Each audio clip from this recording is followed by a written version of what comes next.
안녕하세요. 오늘도 사연살롱을 찾아주셔서 감사합니다. 분당에 사는 30대 여성이에요. 전생에 원수가 만나 부부의 연을 맺는다고 하잖아요. 그런데 제 남편을 보면 그 말이 꼭 맞는 건 아닌 것 같아요. 저는 결혼하고 3개월도 안 돼 고아가 됐어요.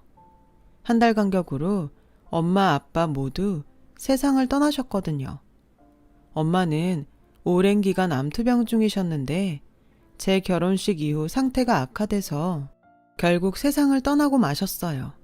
아빠는 딱히 지병은 없으셨는데 뇌졸중으로 쓰러지신 걸 집에 사람이 없다 보니 발견이 늦어서 손 한 번 못 써보고 허망하게 보내드려야 했죠.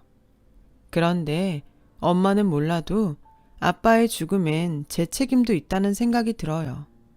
만약 제 결혼이 앞당겨지지 않았다면, 그래서 그날 제가 집에 있었다면 아빠가 그렇게 되진 않았을 테니까요. 그렇다 보니 자기들 멋대로 결혼식을 반년이나 앞당긴 어머님과 시누이가 그렇게 원망스럽더라고요. 한 해에 자식을 둘이나 보내면 축의금 걷어들이기도 힘들고 주변에서 얼마나 욕을 하는지 아니? 그러니 니들이 올 12월로 앞당겨. 결혼식 치르고 수진이는 내년 5월에 식 올리는 걸로 그렇게 하자. 그래야 나도 지인들한테 면이 서지. 어차피 니네가 5월로 잡아놓은 예식장도 있으니까 취소할 거 없이 수진이가 거기서 하면 되겠네. 어머님, 거긴 제가 몇 달을 공들여서 어렵게 예약한 곳이에요. 촬영이랑 드레스, 메이크업까지 몽땅 거기다 예약했는데 갑자기 이러시면 저희 결혼식을 어떻게 해요? 그러지 말고 아가씨가 먼저 하면 어때요? 미리 예약한 곳도 없잖아요. 어머 언니, 12월이면 2달도 안 남았는데 어떻게 준비를 해요?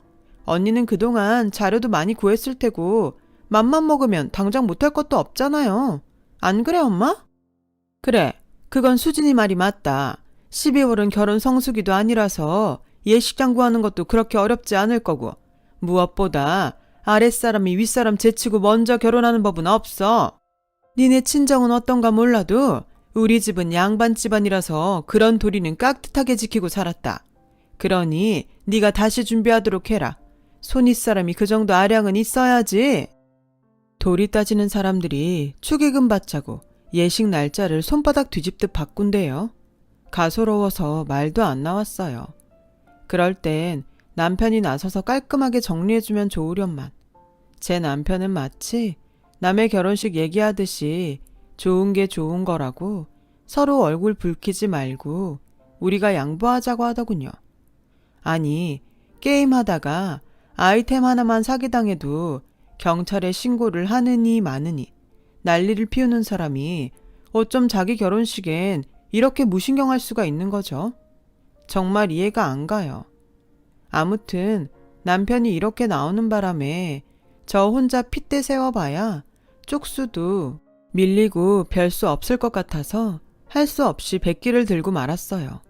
결국 여우 같은 시누이 때문에 저는 결혼 준비를 2번이나 하게 됐고 거의 1년 가까이 발품 팔아가며 모은 웨딩 자료들은 한순간에 휴지 조각이 되고 말았어요.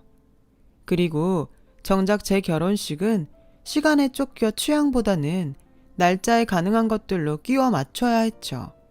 돈은 돈대로 쓰고 마음에도 들지 않아서 미치겠더라고요. 한 번뿐인 결혼식을 이렇게 망친 저는 어찌나 분하던지 결혼식 내내 입이 대빨은 나와 있었어요. 그런데 여기서 끝이 아니었어요. 제가 5월 예식을 준비하며 식장에 예약금을 걸었던 걸 시누이가 돌려줄 생각을 안 하지 뭐예요. 한두 푼도 아니고 해서 신혼여행에서 돌아오자마자 시누이한테 연락했는데 언니, 그거 받겠다고 전화한 거예요? 결혼 준비로 한창 바쁜 사람한테 도움을 못 줄 망정 1억이에요? 막말로 여동생 결혼하는데 오빠가 돼선 그 정도도 못 해줘요? 언니가 형제가 없어서 그런가 본데 남매끼린 다 그 정도는 하고 살아요. 어쩜 사람이 이렇게 생각이 없어? 괜히 중간에서 남매 사이 가르지 말고 처신 똑바로 하세요.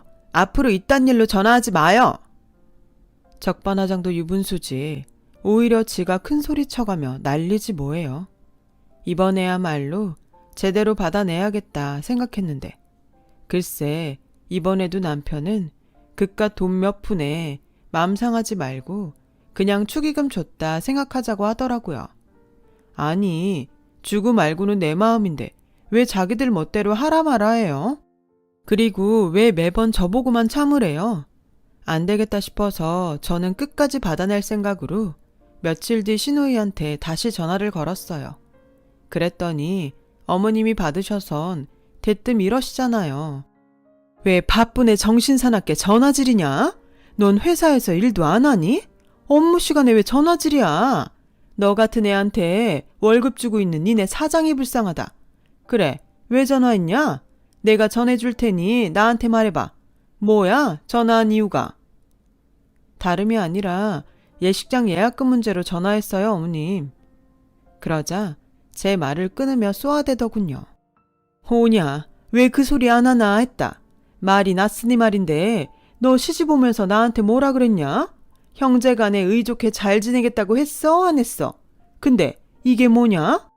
시집 온 지 한 달도 안 됐는데 벌써부터 시누이랑 돈 문제로 싸움질이냐? 넌 도대체 친정에서 뭘 보고 배운 거니? 네 친정에선 그렇게 가르치디? 이럴 거면 이참에 결혼 무르고 친정으로 돌아가. 가서 네 벨 꼴리는 대로 하고 살란 말이다. 예약금 그거 얼마나 한다고? 결혼 앞둔 시누이를 달달 볶아볶기를.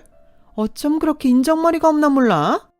그래도 기어이 그 돈 받아야겠다면 차라리 이 시애미 팔아서 가져가라. 그럼 되겠냐? 왜 대답을 못해? 결국 저는 본전도 못 찾았고 주말에 남편과 시댁에 찾아가 무릎 꿇고 한참을 빌고서야 끝이 났어요.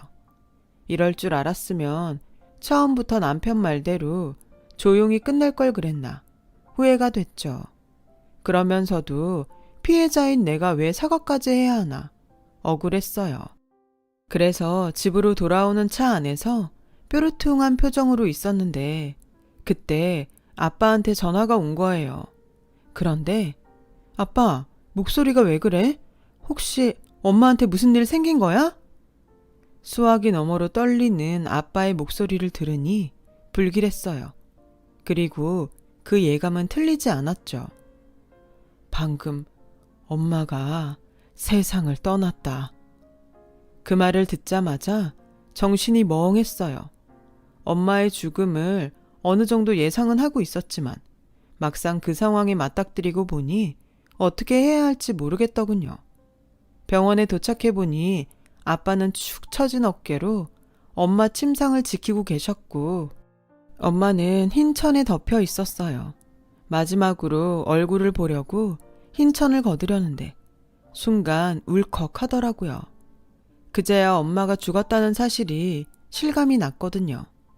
이제 더 이상 엄마 손도 잡아볼 수 없고 날 부르던 따뜻한 목소리도 들을 수 없다는 사실에 목이 메었어요. 가슴에서 뜨거운 무언가가 떠올라 목구멍을 틀어막는 기분이었죠. 두 눈에 가득 찬 눈물이 쏟아지기가 무섭게 저는 주저앉아 오열했어요. 얼마나 울었는지 온몸에 기운이 쭉 빠져서 온전히 걷기도 힘들 정도로 지쳐버렸어요. 그 바람에 저 대신 남편이 나서서 장례식장 측과 장례 절차를 상담하고 지인들께 부고를 알려야 했어요. 그동안 시댁 식구들 문제로 툭하면 다퉜던 터라 미움이 컸던 남편이지만 막상 큰일이 닥치고 보니 그래도 남편밖에 없다는 생각이 들더군요. 남편이 옆에 없었으면 어쩔 뻔했나 싶을 정도로 의지가 되더라고요. 그건 아빠도 그랬나 봐요. 엄마 장례식이 끝나고 저와 엄마 유품을 정리하면서 그러시더라고요. 네가 남자 보는 눈은 있는 모양이다. 한서방 같은 사람을 데려왔으니 말이야. 아마 네 엄마도 그렇게 생각할 거다. 살면서 힘든 일도 많고 속상한 일도 많겠지만 그래도 살붙이고 사는 부부가 서로를 믿고 의지할 수 있다면 그보다 든든한 아구는 없을 거야. 아빠 말 명심해야 한다. 돌이켜 생각해보면 아빠의 이 말이 제게 남기는 유언이었던 것 같아요. 엄마 장례를 치르고 한 달도 안 돼 아빠는 세상을 떠나셨거든요. 주말이라 남편과 친정에 들렀는데 아무리 벨을 눌러도 대답이 없었어요. 번호키를 누르고 집에 들어갔는데 집이 텅 비어 있더라고요. 그래서 아빠한테 전화를 걸었더니 집안에서 벨소리가 들리지 뭐해요. 그때였어요. 아버님! 화장실에 들어갔던 남편이 소리쳤어요. 아빠가 화장실에 쓰러져 계셨던 거죠. 남편은 아빠를 들쳐 업고 병원으로 향했어요. 하지만 발견이 늦어 이미 손쓸 도리가 없더군요. 그렇게 응급실에서 하룻밤을 보낸 아빠는 다음날 세상을 떠나셨어요. 불과 며칠 전까지만 해도 전화통화를 했던 아빠가 세상을 떠나셨다는 게 믿기지 않았어요. 당장이라도 제 이름을 부르며 문을 열고 들어올 것만 같았거든요. 하지만 그런 일은 일어나지 않았죠. 그렇게 저는 고아가 되었어요. 아빠마저 돌아가시자 시어머니는 대놓고 저를 괄시하기 시작했어요. 제 뒷배가 사라졌으니 이제 두려울 게 없었던 거예요. 아무리 생사는 하늘에 달렸다지만 그래도 이건 너무한 거 아니니? 어떻게 한 달 사이에 둘 다 세상을 떠? 부정 탈지 모르니까 넌 수진이 결혼식 때 올 생각도 마라. 원래 혼사 앞두고는 상갓집도 안 가는 법인데 이건 뭐 연달아 2번이나 상을 치렀으니 재수없어서 원. 이번 결혼 잘못되면 그건 다 너랑 네 부모 탓인 줄이나 알아. 어머님, 무슨 말씀을 그렇게 하세요? 저희 부모님이 돌아가시고 싶어서 돌아가셨어요? 어머님은 천년만년 살 것 같아요? 사람 일 모르는 거예요. 그러니 말 함부로 하지 마세요. 한 번만 더 저희 부모님에 대해서 함부로 말씀하시면 저 안 참아요. 친정 부모님 얘기에 저는 그만 분노를 참지 못하고 버럭 질렀어요. 그러자 서슬퍼런 제 모습에 놀라 시어머니도 아무 말도 못했죠. 그 일이 있고 한동안은 잠잠했어요. 하지만 생각지 못한 일이 벌어지고 말았어요. 남편이 해외로 파견 근무를 나가게 된 거였죠. 2년으로 예정된 단기 파견이었어요. 자기야, 그럼 나 혼자 있으라고? 싫어, 무섭단 말이야. 게다가 당신마저 없으면 나 혼자 어머님을 어떻게 당해내? 파견 안 가면 안 돼? 그게 내 마음대로 되나. 그래도 너무 걱정하지 마. 어머님께는 내가 잘 말씀드릴게. 말은 이렇게 했지만 남편 역시 걱정이 되는 표정이었어요. 평소 어머님과 크고 작은 일로 마찰을 빚으면서 제가 위궤양과 불면증을 달고 사는 걸 누구보다 잘 알고 있었으니까요. 하지만 결국 남편은 아랍에미리트로 파견 근무를 나가게 되었고 예상대로 어머님은 전보다 더 지독하게 저를 괴롭히기 시작했어요. 이젠 눈치 볼 사람도 없으니 당연했죠. 주말엔 거의 대놓고 시댁으로 불러선 냉장고 청소부터 커튼 빨래까지 시키기에 바빴어요. 그뿐인가요? 말끝마다 비빌 언덕도 없다느니 소박을 맞아도 갈 곳도 없으니 알아서 잘 하라는 둥 망발도 일삼았죠. 그렇게 매운 시집살이에 저는 점점 정신적으로 피폐해져 갔어요. 게다가 회사 일에 집안 살림, 거기다 주말마다 시댁에 불려다니는 통에 몸이 제 몸 같지가 않았죠. 그러던 어느 날이었어요. 그날도 시댁에 불려가 냉장고 청소를 하고 있었는데 음식 냄새를 맡아서 그런가 속이 울렁이더라고요. 그래서 구역질을 했는데 그 모습을 본 시아버님이 혹시 임신한 게 아니냐고 하시더라고요. 혹시 몰라 집에 오는 길에 약국에 들러 임신 테스트기를 사왔는데 선명하게 2줄이 나왔지 뭐예요. 솔직히 그걸 보고 안도했어요. 내 아이를 가졌다는 기쁨보다도 임신까지 한 마당에 더는 지금처럼 괴롭히지 않을 거란 기대 때문이었죠. 임신 소식을 들은 남편은 뛸 듯이 기뻐했어요. 그러면서도 한창 힘들 때 같이 있어주지 못해서 미안해했죠. 하지만 이런 남편의 반응과는 달리 시어머니는 시큰둥한 반응이었어요. 그건 바로 시누이 때문이었어요. 불과 5개월 차로 결혼을 한 신우이는 아이가 생기지 않아서 시댁에서 꽤나 눈치를 봤던 중이었거든요. 손이 귀한 집안이라 결혼 전부터 혼수 필요 없으니 손주만 낳아달라던 분들이니 말 다 했죠. 그런데 그게 사람 마음대로 되나요? 한약에 임신 클리닉까지 다니며 애를 써봤지만 소용이 없었어요. 그러니 딸은 노력해도 안 되는 임신을 며느리는 노력도 없이 잘만 하니 시어머니가 얼마나 배가 아팠겠어요. 제가 눈에 가시였죠 뭐. 시누이 시샘도 만만치 않았어요. 아예 노골적으로 비아냥거리더군요. 언닌 좋겠어요. 노력도 안 하고도 애도 척척 갖고.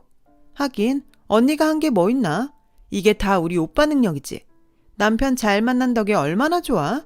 언니 팔자가 제일 부럽네요. 그러니 고마운 줄 알고 사세요. 잘 되면 다 지네 집 덕이고 안 되면 다 제가 부덕한 탓이었어요. 그런데 언제부턴가 시어머니랑 시누이 태도가 180도 달라졌지 뭐예요. 처음엔 그래도 임신했다고 대접해주나 싶었는데 알고 보니 그게 아니더라고요. 얘 아가, 너희 친정집 말이다. 언제까지 비워두고 있을 참이니? 알아보니 부동산 시세도 좋던데 이참에 팔아서 가게라도 하나 차리면 좋겠더구나. 요새는 주부들도 부업을 한다고 하던데 카페라도 하나 차려서 돈 좀 벌면 좀 좋니? 어머님, 내년 봄이면 출산도 할 텐데 회사 일에 애까지 키우려면 힘들어요. 그리고 친정집은 그냥 새를 놓을까 생각 중이에요. 부모님도 안 계신데 집마저 없애면 허전할 것 같아서요. 월세로 놓으면 다달이 돈 들어오니까 굳이 가게 안 차려도 수입도 생기고요. 그랬더니 어머님 표정이 싸늘하게 변하더니 이러는 거예요. 누가 너더러 고생하라디? 카페 하나 차려서 수진이한테 맡기면 그깟 월세 받는 것보다 못할까? 내가 다 생각이 있어서 하는 말인데 그걸 단칼에 잘라? 너 손에 돈 좀 쥐고 있다고 시애미가 우스워 보이니? 막말로 너한테 가족이 있기라니 애 낳으면 애 돌봐줄 친정이 있니? 그거 다 우리 집에서 해줘야 하는 것 아니냐고. 그럼 너도 성의는 보여야지. 지쳐지는 생각 않고 어디서 따박따박 말대꾸야. 싫으면 관둬라. 다 지 생각해서 하는 말이구만. 고깝게 듣는다면 어쩔 수 없지. 안 그러니? 어머님은 쌩하니 방으로 들어가 버렸어요. 그리고 그날 밤 득달같이 시누이가 전화를 했더라고요. 언니, 아무리 세상이 변했다지만 그래도 이러는 거 아니에요. 우리 엄마가 다른 시어머니들처럼 며느리 구박을 해 혼수 타령을 해? 고아 며느리 상처 입을까봐 할 말도 못하고 속으로 삭히는 사람을 어쩜 그렇게 무시할 수가 있어요? 왜 우리가 그 잘난 언니네 집이라도 어떻게 할까봐 걱정돼요? 그런 거라면 걱정 붙들어 매요. 우린 언니 유산에 관심 없으니까. 그리고 새는 아무나 받아먹고 사나요? 어떤 세입자가 들어올지도 모르는데 따박따박 월세 받는단 보장 있냐고요. 게다가 상속세에 재산세 늘어나는 항목만큼 세금 나가는 건 생각 안 해요? 그깟 월세 받아봐야 세금 떼고 나면 아무것도 안 남는다고요. 그러니 일찌감치 정리해서 카페라도 차려두면 돈도 벌고 좀 좋냐고요. 이게 다 언니 위에서 하는 말인데 어쩜 그렇게 사람 마음을 몰라? 카페 일은 내가 맡아서 해줄 테니까 언닌 투자만 해요. 좀 있으면 애도 낳을 테고 그럼 회사도 그만둬야 할 텐데 수입원은 있어야죠. 설마 앞으로 우리 오빠 등골 빼먹고 살 생각은 아닌 거죠? 시누이는 어떻게든 카페를 맡아서 해주겠다며 어르고 달래고 협박까지 해가며 저를 구슬리기 시작했어요. 때때로 시어머니라는 채찍을 이용해 겁을 주기도 했고요. 그렇게 2달을 내리 모녀가 번갈아가며 괴롭힌 탓에 저는 노이로제가 걸릴 판이었어요. 시어머니랑 시누이 목소리만 들어도 진저리가 쳐지고 심지어 환청까지 들리는 것 같아서 살 수가 없었어요. 그래서 결국 2 손을 들었죠. 그렇게 원하는 카페 차려주면 더는 괴롭히지 않을 것 같아 내린 결정인데 그 결정이 제 발등을 찍을 줄 어떻게 알았겠어요. 사람이 화장실 들어갈 때 마음이랑 나올 때 마음이 다르다고. 의욕적으로 카페 일에 뛰어들었던 신우이는 카페 영업은 뒷전이고 가게를 비우고 밖으로 나다니는 일이 더 많았어요. 가게는 알바생한테 맡겨두고 말이죠. 그러니 매상이 오르겠어요. 매달 월세 내느라 제 월급까지 끼워 넣어야 할 판이었죠. 임신 이후 호르몬 불균형 때문에 몸도 지쳐있고 카페 일로 스트레스까지 받게 된 저는 참다 못해 신우이와 단판을 지어야겠다고 생각했어요. 그래서 쉬는 날 카페로 찾아갔는데 장사가 안 되는 게 내 탓이에요? 나도 할 만큼 하고 있다고요. 투자자라고 유세 떨고 싶은 모양인데 모르는 소리 하지 말아요. 원래 장사는 1년 적자 예상하고 시작하는 거라고요. 알지도 못하면서. 그렇게 참견할 거면 가게 언니가 해요. 내 인건비도 못 받고 일하면서 내가 왜 이런 소리까지 들어야 돼? 나 내일부터 안 나올 테니까 언니가 지지고 볶든 마음대로 해요. 누가 쉬운데 그래 정말. 카페 운영에 대해 얘기 좀 하랬더니 지레 성질을 내고는 나가지 뭐예요? 아니 애초에 자기가 맡아서 한다고 큰 소리 쳐놓고 이제와 이러면 나보고 어쩌라는 건지. 결국 저는 퇴근 후 시간과 주말에 카페 일을 하며 원치 않는 투잡을 뛰게 됐어요. 그러는 사이 몸이 많이 무거워져서 온몸이 부서질 것 같이 아팠고 부종도 심해졌어요. 그리고 결정적인 사건이 일어났어요. 그날도 퇴근 후 지친 몸을 이끌고 카페로 갔는데 웬일로 신우이가 나와 있더라고요. 옆에는 신우이 시부모님과 서방님도 있었어요. 제가 카페에 들어서자 신우이는 도둑질하다 걸린 사람처럼 놀라며 제게 다가왔어요. 그리고는 평소와 다르게 살갑게 굴더군요. 언니, 안 도와줘도 된다니까 굳이 또 왔어요? 어머님, 제 올케 언니예요. 저 힘들까봐 일 도와준다고 이렇게 종종 찾아오네요. 상황을 보아하니 이 여우 같은 게 시댁에선 친정에서 가게를 차려준 걸로 이야기하곤 자기가 도맡아 카페를 운영한다고 말해왔던 모양이에요. 집에서 애 못 낳는다고 눈치를 주니 나다닐 구실로 삼은 거죠. 좋아요. 거기까지는 이해할 수 있어요. 그런데 이게 몰래 금고에서 돈을 꺼내 집 백에 넣지 뭐예요. 사실 그동안 말은 안 했지만 신우이가 인건비 외에 가게돈에도 손대는 걸 알고 있었거든요. 혼자서 가게 꾸리느라 힘든 것 같아 알고도 말 안 했는데 지금은 상황이 다르잖아요. 그런데도 자연스럽게 돈을 챙겨 넣는 걸 보니 부하가 치밀었어요. 그래서 창고로 불렀죠. 지금 뭐 하는 거예요? 아가씨가 왜 금고돈에 손을 대요? 무슨 권리로요? 시댁엔 어떻게 얘기해놨는지 몰라도 내 가게돈에 손대는 건 더는 용납 못해요. 당장 도로 넣어놔요. 아니, 그깟 돈 얼마나 한다고 그래요? 내 퇴직금도 한 푼 안 줬으면서 뭐가 그렇게 당당해? 됐으니까 이 돈은 퇴직금이다 생각해요. 그럼 됐죠? 별것도 아닌 게 가짜라서 정말. 뭐? 가짜나? 이게 정말. 나 퇴직금 줄 생각 없으니까 당장 그 돈 금고에 넣어요. 안 그럼 절도로 경찰에 신고할 거니까. 돈은 일한 사람이 가져가는 게 맞죠. 솔직히 아가씨가 그동안 가게 일한 게 뭐 있어요? 툭하면 얼굴 반반한 알바생 꼬셔서 그 금고돈으로 모텔 다닌 거밖에 더 있어요? 내가 몰라서 말 안 한 줄 알아요? 이 근방에서 아가씨 그러고 다니는 거 모르는 사람이 없을 정도예요.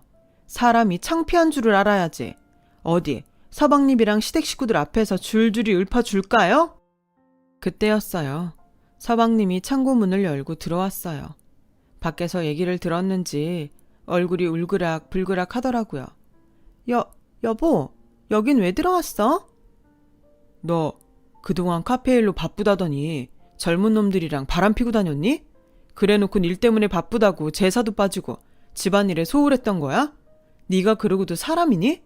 결혼 전에도 양다리 걸친 거 용서해줬더니 여전히 그러고 살았던 거냐고. 당장 이혼해. 너란 여자랑은 더는 못 사니까 당장 헤어지자고. 서방님은 화를 내며 밖으로 나갔고 신우이는 뒤따라 달려나갔어요. 잠시 뒤 창고로 돌아온 시누이는 다짜고짜 제 머리채를 잡더니 저 때문에 이혼당하게 됐다며 욕을 퍼부어댔어요. 그 소리에 알바생이 달려들어와 뜯어 말렸고 그 과정에 저는 뒤로 넘어졌어요. 그리곤 다리 사이로 뜨거운 무언가가 흘러내리기 시작했죠. 피였어요. 그리고 저는 정신을 잃었어요. 눈을 떠보니 병원이더군요. 시어머니와 시누이는 구석에서 작당 모의를 하는지 소곤거리고 있었고 시아버지는 착잡한 표정으로 저를 내려다보고 계시더군요. 그리고는 미안하다시며 아기는 다음에 또 생길 테니 너무 가슴 아파하지 말라고 하셨어요. 그 얘기를 듣는데 눈물이 멈추지 않고 흐르더라고요. 내가 아기를 지키지 못했다는 죄책감과 미안함 때문에요. 다음날 저녁 소식을 들은 남편이 병원으로 달려왔어요. 남편은 시뻘개진 눈으로 제 손을 잡곤 미안하다며 한참을 울었어요. 그 와중에도 시누이는 자기가 그런 게 아니라며 오히려 내 탓을 해댔죠. 시어머니도 자기 딸을 감싸느라 정신이 없었고요. 당장이라도 달려들어 그 입을 찢어놓고 싶은 심정이었어요. 그때였어요. 남편이 자리를 박차고 가서는 시누이 뺨을 치더라고요. 뺨을 맞은 시누이도 옆에 있던 시어머니도 저 역시도 놀라서 아무 말도 못했어요. 어디서 함부로 입을 놀려? 적어도 네가 사람이라면 이 상황엔 자식 잃은 이 사람한테 무릎 꿇고 사과를 해야 하는 거야. 넌 네 조카를 죽인 살인범이니까 꿈에서도 절대 잊지 마. 네가 내 아내랑 내 아이한테 한 짓. 그리고 엄마도 똑같아요. 세상에 자기 자식 귀하지 않은 사람이 어딨어요. 그래도 내 자식이 잘못했을 땐 상대한테 사과하고 용서를 빌라고 가르쳐야 부모인 거예요. 감추고 덮을 일이 아니라고요. 엄마가 얘를 이렇게 키운 거예요. 인간구실도 못하고 지 조카를 죽여놓고도 뻔뻔하게 변명하는 괴물을 만든 거라고요. 앞으로 누구도 저랑 이 사람 찾지 말아요. 난 당신들이랑 더는 가족으로 살 생각 없으니까. 그리고 너 그동안 이 사람 카페에서 가져간 돈 모두 채워놔. 안 그럼 경찰에 바로 신고할 테니까. 내 얘기 알아들었으면 다들 나가요. 꼴도 보기 싫으니까. 남편은 시댁 식구들을 병실에서 쫓아냈어요. 그리고는 제 손을 잡고 그동안 저런 사람들 사이에 혼자 내버려둬서 미안하다고 눈물로 사과를 하더라고요. 앞으로는 절대로 제 곁을 떠나지 않겠다고 말이에요. 그렇게 저는 뱃속의 아이를 잃었지만 제 인생의 유일한 내 편은 얻을 수 있었어요. 아빠 말대로 평생 의지하고 살아갈 내 남편을 말이죠. 현재 저는 몸도 마음도 많이 좋아진 상태로 퇴직 후 본격적으로 카페를 운영하고 있어요. 아직 대단한 수입을 올리진 못하지만 그래도 운영비와 제 인건비 정도는 나오니 다행이죠. 시누이는 결국 이혼을 당했고 카페에서 훔친 돈을 갚느라 식당에서 김밥을 말고 있다고 하더군요. 경력이 없어서 취직이 어려워 식당 일 구하는 것도 힘들었던 모양이에요. 아버님은 더는 어머님과 못 살겠다고 이혼을 하자고 하셨고 어머님이 싹싹 빌어서 일단 별거를 하는 걸로 합의를 봤다나 봐요. 집에서 쫓겨난 어머님은 시누이랑 같이 살고 있어요. 모녀가 나란히 남편한테 버림받고 원룸에서 복작거리며 살게 된 거죠. 다 자업자득 아니겠어요? 아버님은 가끔 가게로 전화해 제 안부를 묻곤 하세요. 그동안 당신이 집안 단속을 못해서 저한테 상처 줬다고 미안해 하시면서요. 남편 몰래 카페로 과일 박스나 한약도 지어 보내주시죠. 이렇게라도 사죄를 하고 싶다시면서요. 남편은 회사에 사정을 알리고 다시 한국 본사로 돌아와 일하고 있어요. 퇴근 후 매일 카페로 와서 마감도 돕고 제 기사 노릇도 해주고 있죠. 비온 뒤 땅이 굳는다고 우리 부부 역시 시련을 통해 조금 더 단단하게 성장할 수 있었던 것 같아요. 앞으로 살아가면서 또 어떤 시련이 닥칠지 모르지만 그때도 서로 손을 꼭 잡고 이겨내 보려 합니다. 저희 친정아빠 말씀처럼요. 오늘따라 친정 부모님이 많이 보고 싶네요. 지금까지 제 긴 사연을 들어주셔서 감사드리고요. 여러분의 가정에 항상 행복이 가득하시길 바래요. 여러분, 사연 댓글에 응원과 현명한 조언 부탁드려요. 좋아요와 구독은 저에게 큰 힘이 됩니다.